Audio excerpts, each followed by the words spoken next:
અંજારમાં ભાટિયા મહાજન દ્વારા મહાપ્રભુજીના 549માં પ્રાગટ્ય ઉત્સવની ભારે ધામધૂમ સાથે શ્રદ્ધા અને ભક્તિપૂર્વક ઉજવણી કરવામાં આવી હતી।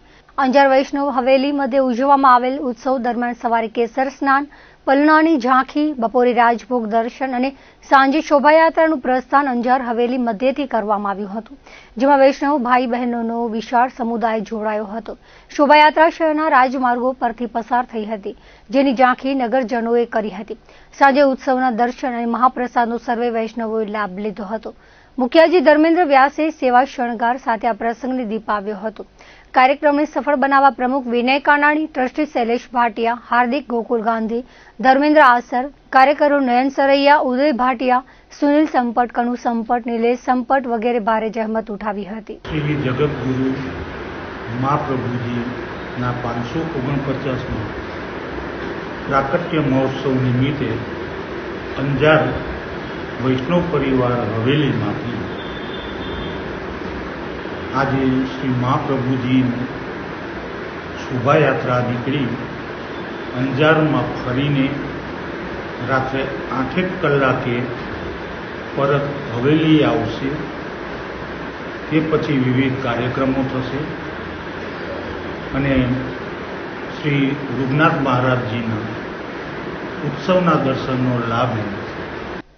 પાટનગર ભુજમાં નગરપાલિકાની ચૂંટણીનો માહોલ ગરમાયો છે, ત્યારે વોર્ડ નંબર 1માંથી કોંગ્રેસની પેનલના મજબૂત ઉમેદવાર યાકુબભાઈ અહમદ ખત્રીએ કચ્છ સુધીની મુલાકાત લઈને શાસક પક્ષ ભાજપ પર આકરા પ્રહારો કર્યા હતા। તેમણે ભુજના વિકાસમાં ભાજપની નિષ્ફળતા અને ભ્રષ્ટાચારને મુખ્ય મુદ્દો બનાવી આ વખતે જનતાને પરિવર્તન લાવવા અપીલ કરી છે। વોર્ડ નંબર 1માં જેમાં Patwadi Naka, Amannagar, Sanjognagar, Shantinagar, police quarter, Dharanagar, Kotgi road, Sumrawas, Bakali colony અને આશાપુરા નગર જેવા વિસ્તારોનો સમાવેશ થાય છે। ત્યાં કુલ 15,737 મતદારો, જેમાં 7,985 પુરુષ અને 7,752 સ્ત્રી મતદારો નગરસેવકોનું ભવિષ્ય નક્કી કરશે। યાકુબભાઈએ જણાવ્યું હતું કે આ વિસ્તાર વર્ષોથી કોંગ્રેસનો ગઢ રહ્યો છે, પરંતુ કોંગ્રેસના નગરસેવકો ચૂંટાતા હોવાથી શાસક પક્ષ દ્વારા આ વિસ્તાર પ્રત્યે હંમેશા ઓરમાયું વર્તન રાખવામાં આવે છે। પીવાના પાણીમાં ગટરનું પાણી ભળી જવાની ફરિયાદ છે। સ્ટોમ વોટર ડ્રેનેજ યોજનામાં વર્ક ઓર્ડર અપાયા છતાં 1.5 વર્ષથી અભેરાઈએ ચડાવી દેવામાં આવી છે। મારી પાસે વોર્ડ નંબર 1માં અત્યારે બહુ અનુભવી વ્યક્તિ જે કાસમભાઈ સમા છે, 5 વખત ચૂંટાયેલા, જેણે 25 વર્ષ એ વોર્ડને આપ્યા છે। પછી એક લેડીઝ છે મરિયમબેન સમા, પછી એક નૌસીદાબેન લંગા છે બક્ષીપંચમાં। અમે 4 જણા ચૂંટણી લડી રહ્યા છીએ। લોકો પાસે મેનિફેસ્ટો અમારું હજી પાર્ટીનું તૈયાર થઈ રહ્યું છે, 2-3 દિવસમાં આવી જશે, પણ એક વિઝનને લઈને જઈ રહ્યા છીએ કે આજે ભુજમાં આપણે આટલા બધા પૈસા ખર્ચ્યા પછી આ 30-32 વર્ષ કે ભૂકંપ પછીનું જે આપણું આનું ભારતીય જનતા પાર્ટીનું શાસન રહ્યું છે, એમાં આપણે મેળવ્યું શું છે? હું પ્રજાની અપીલ કરું છું કે તમે એક કેલ્ક્યુલેશન કરો, સર્વે કરો કે આપણે આટલા બધા પૈસા ખર્ચ્યા પછી પણ આપણને મળ્યું શું ભૂકંપ પછી? એ ખાલી બન્યું તો શું બન્યું છે? એક વોકિંગ ટ્રેક, એમ્યુનિટીઝની બારામાં વાત કરી। હવે વોકિંગ ટ્રેક જ્યારે બનાવતા હતા ત્યારે અમે કીધું હતું કે ભાઈ આમાં સિમેન્ટનો ટ્રેક ન બનવો જોઈએ, માટીનો ટ્રેક બનવો જોઈએ, જેનાથી નીસ પ્રોબ્લેમ ના આવે વોકિંગ કરતા। અત્યારે જેટલા બી લોકો વોકિંગ કરે, હું પોતે 3 રાઉન્ડ રોજના મારું છું, મને ખબર છે કે ની પ્રોબ્લેમવાળા માણસોને આ વોકિંગ ટ્રેક વધારેમાં વધારે તકલીફ પહોંચાડશે, તમારી ની ખરાબ થઈ જશે। આના એક્ઝામ્પલો અમે ત્યારે આપ્યા હતા કે તમે મારી સાથે હાલો, મુંબઈ હાલો, જોગેશ પાર્ક જો, જ્યાં કને દિલીપ કુમાર ને સાયરા બાનુ ને બધા વોકિંગ કરતા હતા એ ટાઈમમાં, ત્યારે મેં કીધું હતું કે જોગેશ પાર્કનું જે વોકિંગ ટ્રેક છે એનું એક્ઝામ્પલ લઈને તમે એનું પ્લાનિંગ કરો। અને ત્યાં માટીથી બનાવેલું છે, એમાં અમુક કેમિકલ્સ બી છે, સરસ બી નાખેલી છે માટીમાં કે જેને ઝાઝું મેન્ટેનન્સ ન કરવું પડે। તો એ થેરિકલ અગર હાલીએ અને એ બધી વસ્તુને સમજી વિચારીને કરીએ। આજ આપણે હમણાં એક વોકિંગ ટ્રેક પહેલાં એ જ ટાઈમે બન્યું હતું ને પછી અત્યારે એને પાછું ફરીથી રિપેર કરવું પડ્યું। એક કામ આપણે કોઈ કરતા હોઈએ ને તો એનું 50 વર્ષનું વિચાર કરીને આપણે શહેરના કામનું ચાલવું જોઈએ। આપણા વડીલો જે કરી ગયા છે કામ, એ 50-100 વર્ષના વિઝનથી કરી ગયા છે કે ત્યાં સુધી વાંધો ના આવે। અને આજે આપણે જે કામ કરીએ છીએ, હમણાં પેવર બ્લોક ને બધું નાખ્યું, તો એ પેવર બ્લોકો તો આજે ઉખડે જ રહ્યા. અમે તો રોજ જોઈએ છીએ કે કેટલા બ્લોક ઉખડે જ રહ્યા. તો એમાં શું છે? ભ્રષ્ટાચાર સિવાય કાંઈ છે? એના બજેટો જુઓ કેટલા રૂપિયા વાપર્યા છે. પ્રજા પૂછે તો સહી, પ્રશ્ન તો પૂછે. મારી અપીલ છે પ્રજા પાસે કે તમે કમસે કમ એટલું તો પૂછો કે ભાઈ આ પૈસા આટલા વાપરીએ છીએ, એના પાછળનું બેનિફિટ પ્રજાને શું મળી રહ્યું છે. અત્યારે આપણી પાસે એવી સંપત્તિઓ જે છે શહેર પાસે, કુદરતી આપેલી બી છે, રાજાશાહીની બી છે. તો એ સંપત્તિઓને આપણે કઈ રીતે આગળ ડેવલપ કરી શકીએ, પ્રજાને વધારેમાં વધારે. ફોર એક્ઝામ્પલ, હમીરસર તળાવ છે, એમાં વોકિંગ ટ્રેક છે, એના આજુબાજુમાં 4 સ્વિમિંગ પુલ મોટા ઇન્ટરનેશનલના બની શકે એમ છે. કેટલા સ્વિમરો તૈયાર થાય આપણા ભુજ શહેરમાંથી એને ટ્રેનિંગ આપીએ તો. અને એ આપણું ભુજ શહેરનું નામ નેશનલ લેવલે, ઇન્ટરનેશનલ લેવલે પ્રખ્યાત કરે. તો આ જરૂરત છે, વિઝનની જરૂર છે. નગરપાલિકા દ્વારા સફાઈ પાછળ મહિના 65 થી 70 લાખનો ખર્ચ થાય છે, છતાં જમીન પર ગંદકીના ગંજ જોવા મળે છે. તેમણે વધુમાં આક્ષેપ કર્યો છે કે ભુજ નગરપાલિકાને વર્ષે 675 કરોડ જેવી માતબર ગ્રાન્ટ મળે છે, છતાં શહેરમાં સિટી બસ જેવી પાયાની સુવિધા નથી. યાકુબભાઈ ખત્રીએ વધુમાં આ બાબતે જણાવ્યું હતું કે તંત્ર પાસે ગટરની લાઈનો ક્યાં છે તેનો કોઈ નકશો કે માહિતી નથી. બધું જ કામ લોલમ લોલ ચાલી રહ્યું છે. ઇજનેરો ઓફિસમાં બેસી રહે અને માત્ર જેસીબી મોકલી દેવામાં આવે છે. મુલાકાત દરમિયાન તેમણે ભુજની ઓળખ સમાન હમીરસર તળાવનો મુદ્દો પણ ઉઠાવ્યો હતો. હમીરસર ફરતે માટી કે ગ્રાસને બદલે સિમેન્ટ બ્લોક નાખી દેવાતા વોકિંગ કરનારા લોકોને ઘૂંટણની તકલીફ થઈ રહી છે. વર્ષોથી ઐતિહાસિક કૃષ્ણાજી પુલ બંધ છે. જ્યુબિલી મેદાનમાં ઇન્ડોર આઉટડોર પ્રવૃત્તિઓ માટે કોઈ આયોજન નથી. હમીરસરમાં સ્વિમિંગ પુલ બનાવી શકાય તેમ હોવા છતાં તંત્ર ઉદાસીન છે. વોર્ડ નંબર 1માં સમસ્યાઓ છે. ત્યાંના અમારા કોંગ્રેસના જે નગરસેવક છે કાસમભાઈ, એ પણ મારી સાથે અત્યારે ચૂંટણી લડી રહ્યા છે. ઘણા કર્મઠ કાર્યકર છે અને નેતા છે કે જે ત્યાં વોર્ડની સમસ્યાઓને હંમેશ માટે એમણે મતલબ પોતાનું જીવન 25 વર્ષ અર્પણ કરી દીધા છે. 5 વખત એ વોર્ડમાં ચૂંટાયેલા વ્યક્તિ છે. તો અમુક એવી સમસ્યાઓ હતી જેમાં ભાજપની બોડીની જે કિન્નાખોરી હતી એનો ભોગ વોર્ડ નંબર 1 બની રહ્યો હતો. અને એ બધી સર્વે કર્યા પછી મને એમ થયું કે ના, આ વોર્ડને મારી જરૂર છે. કે એ પાણી ભરાવના પ્રશ્ન છે, વરસાદી પાણી ભરાવના, પછી પાણીની વિકટ સમસ્યાઓ અમુક જગ્યાએ હજી છે, ગટરની લાઈનના પણ પ્રશ્ન છે. તો એના માટે હજી પણ ત્યાં કામ કરવું જરૂરી છે. અને મેઇન ઇસ્યુ જે છે ને ત્યાં કને એ અમનનગરથી કરી અને ભારતનગર સુધીનો જે રોડ છે એમાં વરસાદી પાણીનો બહુ તકલીફ છે. તો એના માટે એક અમે બ્લુપ્રિન્ટ તૈયાર કરી છે અને એનું અમનનગરથી કરી અને સીધું પાણી ભારતનગરવાળા છેલ્લામાં ચાલ્યું જાય એટલે બધા એમાંથી રાહત અનુભવી શકે. દાખલા તરીકે એક રહીમનગર છે, અમનનગર છે, પછી ઉहाँથી ધારાનગર છે. આ જ્યારે જ્યારે વરસાદ આવે ત્યારે ત્યાંની પ્રજા છે એ પીડાય છે. અમારા વોર્ડમાં પાટવાડી નાકા, પછી આપણા શાંતિનગર એરિયો, પછી ધારાનગર, તાયબા ટાઉનશીપ, પછી સંજોગનગરના વિસ્તારોમાં કાસમભાઈએ ખૂબ સરસ કામ કરાયા છે અત્યાર સુધી, લડત કરીને. કારણ કે અત્યારે અમારી બોડી તો આવી જ નથી. તો જે બી કામ થયા છે એ કાસમભાઈના મહેનતથી થયા છે. અને હજી ઘણા વિસ્તારો છે, દાખલા તરીકે એવું 36 મીટરના રિંગ રોડનો રાઈટ સાઈડનો વિસ્તાર છે, એ બી અમારા વિસ્તારમાં આવે છે, વોર્ડમાં આવે છે. એના બી કામ અમુક બાકી છે. એ બધા ઘણા કામો કરવાના છે. લોકોએ જે એમને તકલીફો હતી મને કીધી છે અને બધી તકલીફોને સોલ્યુશન કઈ રીતે કરવા એનું પ્લાનિંગ અમે લોકો કરી રહ્યા છીએ. એ કિલ્લાખોરી છે ભાજપની સત્તા બોડી જે અત્યારે છે નગરપાલિકામાં, લગભગ કેટલા 30-32 વર્ષથી છે. એટલે કર્યું શું છે તમે વિચાર કરો. 675 કરોડ રૂપિયાની 5 વર્ષની જે ગ્રાન્ટ આવે છે, આપણું શું કહેવાય એને ખર્ચ કરે છે, તો એ 675 રૂપિયાના કામ દેખાય છે શું 5 વર્ષમાં? એટલા પૈસા આપણે ભુજ પાછળ વેડફીએ છીએ, જે ખર્ચ કરી રહ્યા છીએ, તો એનું ક્યાં છે સામે? કોઈ દેખાતું નથી. મને ભુજની પ્રજાને પણ ખબર છે કે આટલા પૈસા નાખ્યા પછી પણ આપણે મેળવીએ શું છીએ? એ જ કચરાઓ, એ જ ગટરની સમસ્યાઓ આખા ભુજ શહેરમાં. જ્યાં સમસ્યા થાય એટલે હું જેસીબી જાય, કોઈ આપણા ટેકનિકલ સ્ટાફ જતા નથી, એમની પાસે કોઈ ડાટા છે નહીં. એક ગટર લાઇન છે તો ગટર લાઇનના કંટ્રોલ સર્વેના ડાટા હોય જે જીઓડીસી પાસે છે. અમે 2010ની 15માં પણ આ ઇસ્યુ ઉપાડ્યા હતા, પણ આ લોકોને તો એમાં રસ જ નથી. આમને તો શું છે, પોતાના ઘર ભરવામાં રસ છે. તો ખરેખર અગર નગરપાલિકા એટલે સેવાનું માધ્યમ છે, તમે ચૂંટાઈને આવો છો તો પછી તમારે પબ્લિકના કામ કરવાના છે, નહીં કે પોતાના ઘર ભરવા માટે. આપણા આ સંસ્કારો નથી. હું 2010થી 15માં નગરસેવક હતો હોસ્પિટલ રોડ વિસ્તારનો. ત્યારે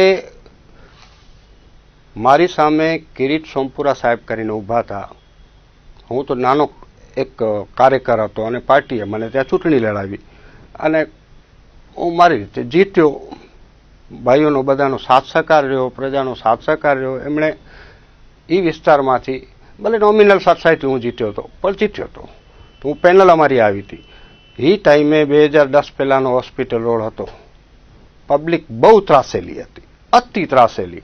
અને એ વિસ્તારનો મેઇન ઇસ્યુ હોસ્પિટલ રોડ હતો અને એને અમે ઉપાડ્યો હતો. એના માટે 3 દિવસના અનશન ઉપવાસ ઉપર અમે ઉતર્યા હતા અને એ કલેક્ટર સાહેબ પાસે અમે બાંહેધરી લેવડાવી હતી.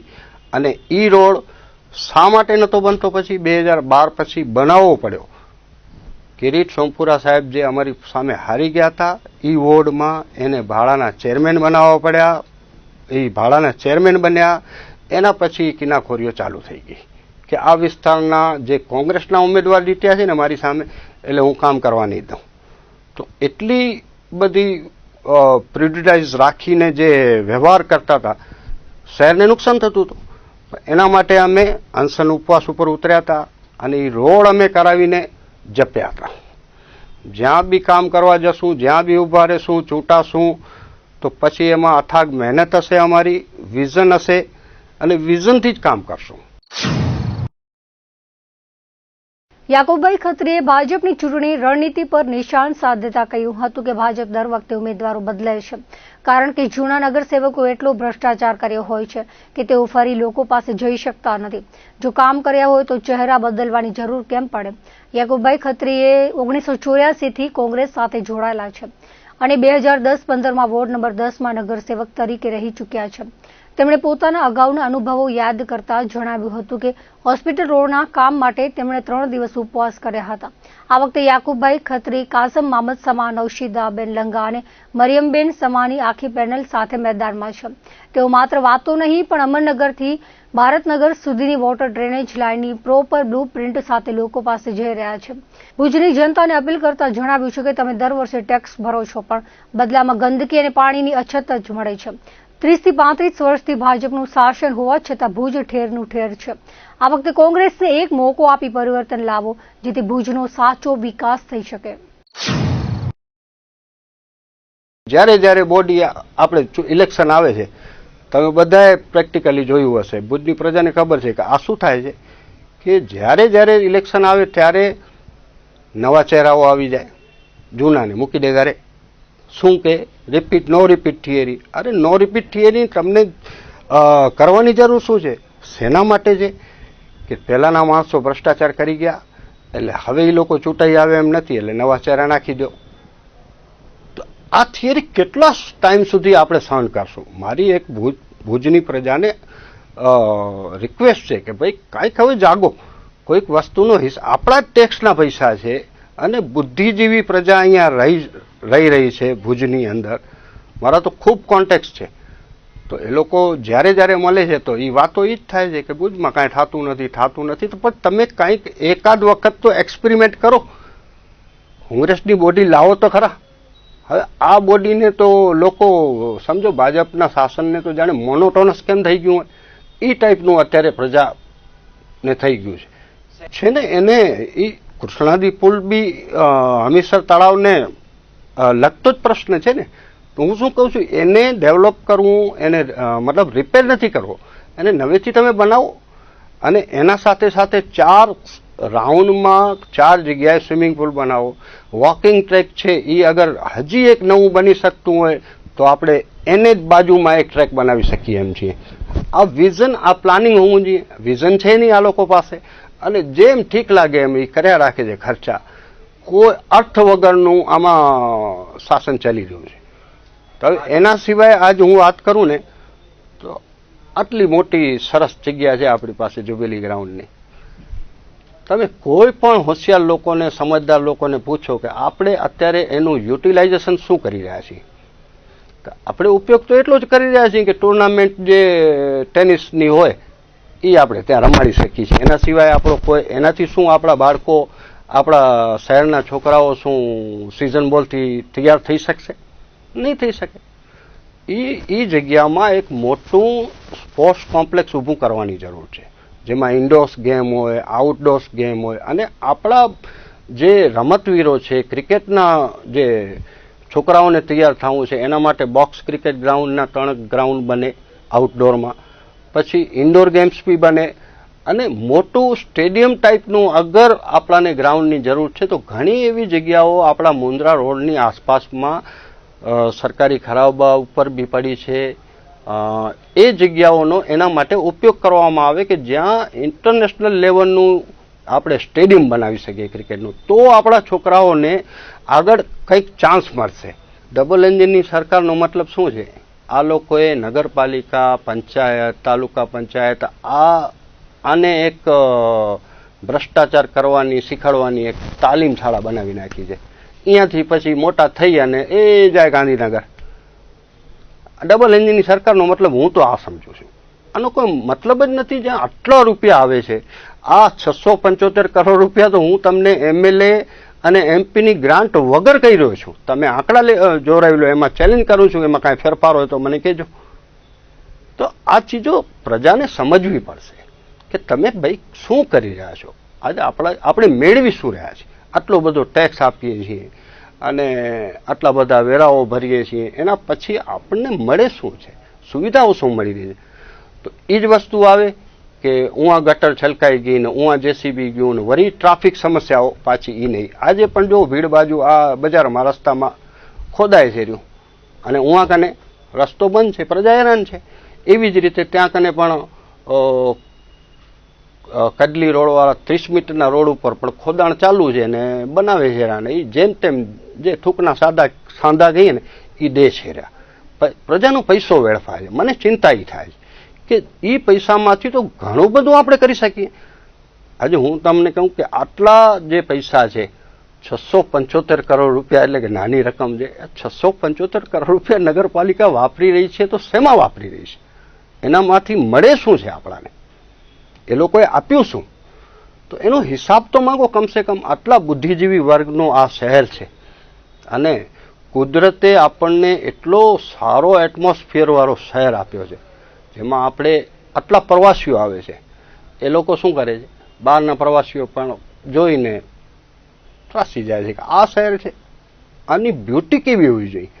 આજે હમીરસરના ટ્રેક ઉપર આપણે અત્યારે બી જઈએ તો એ આંકડા અંદર હમીરસરમાં છે, બાવળિયા ઉગેલા પડ્યા છે. હું રોજ જોઉં છું, પીડા થાય છે અંદરથી કે કેમ પ્રજા એકાદ વખત તો પલટો કરી જુઓ. રોજ દાળ ખાવાની છે, ક્યારેક તો કાંક મિક્સ સબ્જી, વેજ સબ્જી ખાઈએ ને આપણે. પરિવર્તન જરૂરી છે, અતિ જરૂરી છે. જો ક્યારેક એવું હોય છે ને કે કદાચ તમને એ ગમતી બી હશે પાર્ટી, હાલો માની લીધું મેં, તો એને કંઈક અગર એ કામ નથી કરતી અને ભ્રષ્ટાચાર કરે છે તો એકાદ વખત એને સજા કરીને તો જુઓ અને કોંગ્રેસની બોડીને અજમાવીને જુઓ તો કમ્પેરિઝન થશે. રિઝનેબલ લોકો કેટલા આવે છે. જ્યારે જ્યારે આપણે જઈએ ત્યારે ઉમેદવારો બદલી ગયા હોય, કારણ કે એવું પહેલાના ભ્રષ્ટાચાર કરી ગયા છે. એટલે મોટા નેતાઓ અહીંયા સમજે છે કે આ પાછા ચૂંટાશે નહીં એટલે વરી બીજા નાખી દે. અને કિનાખોરીની હદ વટાવી ગયા છે. 1 નંબર શું, 2 નંબર શું, 3 નંબર શું. હું કને જાઓ તો તમને એ સમસ્યાઓ દેખાય કે ભાઈ આ છે શું, અને એ સમસ્યાઓના હલ આસાનીથી થઈ જાય એમ છે. કોઈ એટલી મોટી બાબત નથી, કારણ કે હું ઇન્ફ્રાસ્ટ્રક્ચર જોડાયેલો વ્યક્તિ છું, મારી જિંદગી આમાં જ ગઈ છે. તો હું ભુજની પ્રજાને અપીલ કરું છું કે ખરેખર હવે જાગો. That's limit. લિમિટ એટલે લિમિટ, કે હવે લિમિટ ક્રોસ કરી ગયા છે. પ્લીઝ આપના માધ્યમથી હું રિક્વેસ્ટ કરું છું ભુજની પ્રજાને કે હવે જાગો, પરિવર્તન બાબતે વિચારો, કમ્પેરિઝન કરો, કોણ કેટલું વિઝન લઈને આવી રહ્યું છે. આમને તો તમે અનુભવી ચૂક્યા છો, તો હવે એના બારામાં તો હું તમને શું કહું. અને છતાં પણ એ જ તમારે લઈ આવી હોય તો પછી અમારો તો કાંઈ દોષ નથી. અમે અમારી મહેનત કરી રહ્યા છીએ, અમે કેન્ડિડેટ ઊભા કરી રહ્યા છીએ, કેન્ડિડેટ લાવી રહ્યા છીએ. એમાં પણ અમે અમારા નેતાઓ એટલી બધી તૈયારીની સાથે એટલી બધું ધ્યાનથી કેન્ડિડેટો આપી રહ્યા છે. લોભ લાલચ બી અમારા કેન્ડિડેટોને ઘણાને આપવામાં આવે છે, પાછું ખેંચવાનું કહેવામાં આવે છે. આ બધી વસ્તુઓને દરકિનાર કરીને અમે લોકો એક ટીમ બનાવી છે, અને એ ટીમને ભુજની પ્રજા સ્વીકારે એવી મારી અપીલ છે. તો દર્શક મિત્રો, આ હતા અત્યાર સુધીના કચ્છ ટીવી સમાચાર. ફરી મળીશું નવા સમાચારો સાથે, નવી અપડેટ સાથે. ત્યાં સુધી મને રજા આપશો. નમસ્કાર.